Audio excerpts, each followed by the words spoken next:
Fallout fans can be really intense, but I bet you didn't know this intense. Hi folks, it's Falcon, and today on gameranx, 10 crazy things Fallout players have done. And before we start, just popping in to say we are now accepting submissions for weird or funny glitches you may come across in Evil Within 2 and Shadow of War. So if you have a clip, there are 2 links below in the description where you can submit them to us. And if your clip is good enough, we'll feature it in an upcoming video, so show us what you got. Number 10, just ahead of the release of Fallout 4, a player sent in a large number of bottle caps, 2,200 to be exact, and said, "Hey Bethesda, I'm a big fan of Fallout, can I pay for Fallout 4 with these bottle caps?" And it's not like this was a small amount of bottle cap hoarding, it's 7.5 years worth of going, I hope Bethesda might want these bottle caps. But it turns out they did actually take them. They did actually allow him to pre-order Fallout 4 with bottle caps. And they did so with this clever little message on Twitter. For being first, he deserves the recognition. Basically saying, hey, nobody else send us a ton of bottle caps, please. Number 9, a guy modded his own dog into Fallout 4 as dog meat. He did this because dog meat obviously wasn't enough like his dog. I get that. Dog meat is, well, interesting. That's a nice way of saying suicidal and a burden, but he figured those things would be fine as long as his dog looked more like his dog, which I get. So he took some photos of his dog, used the character model,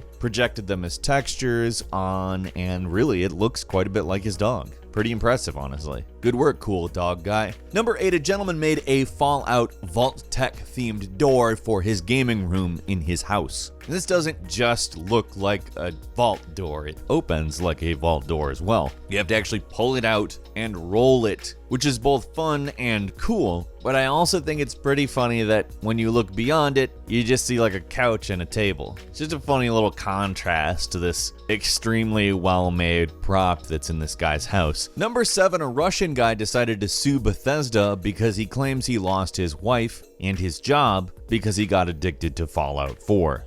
Now, bearing in mind he did this about 4 weeks after the game came out, so I have a feeling that it wasn't the only issue in his marriage, but his lawsuit states it sure is. He also missed several days of work, and they fired him, and that really has nothing to do with a video game. And I'm sorry, but this definitely seems like bullshit to me. This seems like somebody trying to get a little bit of money, because they've basically fucked over their own life. Number 6, the developers of Fallout 4 paid tribute to a fan who died in the Nuka World DLC. Now, posts on Reddit talking about how the game helped him cope with the loss of his father, as well as the fact that his brother was very sick. He had diabetes-related issues and was also another huge fan of Fallout. Bethesda had planned to send a care package to them, but unfortunately his brother died. So instead they decided to memorialize him in-game with an NPC that lives not far away from Nuka World, and I have to very much imagine that this meant a lot to a Fallout fan with a fallen brother who is also a Fallout fan. Number 5, a fan designed a Fallout-oriented Monopoly, specifically oriented towards New Vegas,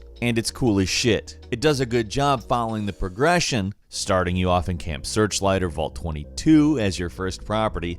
The railroads are replaced with new California Republic monorails, and obviously Park Place is the Strip.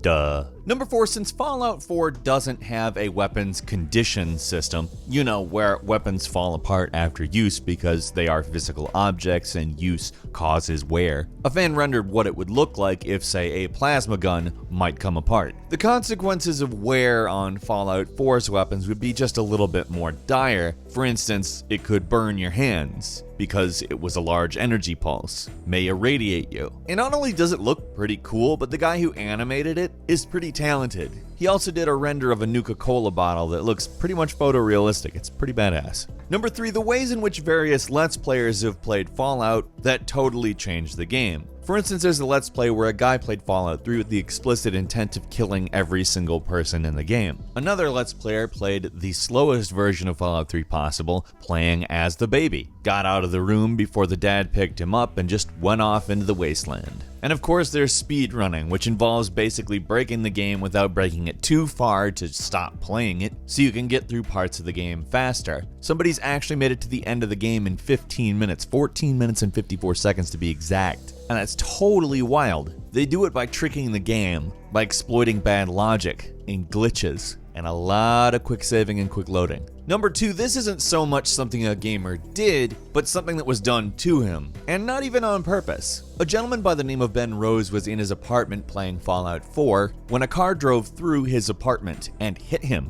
which that's a statement that just doesn't make sense. I was in my apartment and I got hit by a car. The driver was intending to pull out of their parking spot but hit the accelerator instead of the brake at some point. I don't really know. They didn't have insurance, so he was stuck with a bunch of pretty unjust medical bills, if you ask me. But it could have been a lot worse if he wasn't in a specific chair. He liked to play video games in a chair that had wheels on the bottom of it, so when he got hit, a lot of the impact wasn't as bad as it could have been. Instead of being mowed over and going under the car, he instead did still take a pretty hard impact, but it at least pushed him away from the car. It could have been a lot worse. Now, I wouldn't call him lucky on account he got hit by a car in his apartment, just minding his own business playing Fallout 4, but that could have been worse, and thankfully he was okay. And finally, number 1, somebody animated an entire episode of David Attenborough's Planet Earth 2 using Fallout. Obviously, it is not physically accurate.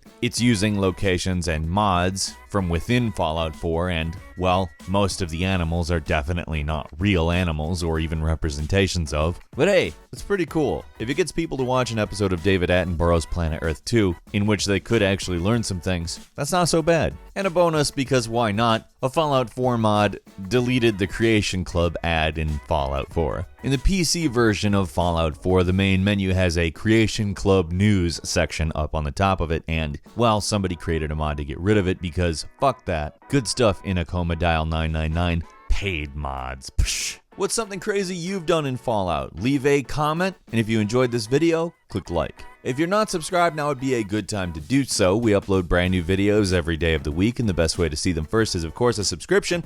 As always, we thank you very much for watching this video. I'm Falcon. You can follow me on Twitter at Falcon the Hero, and we'll see you next time right here on gameranx.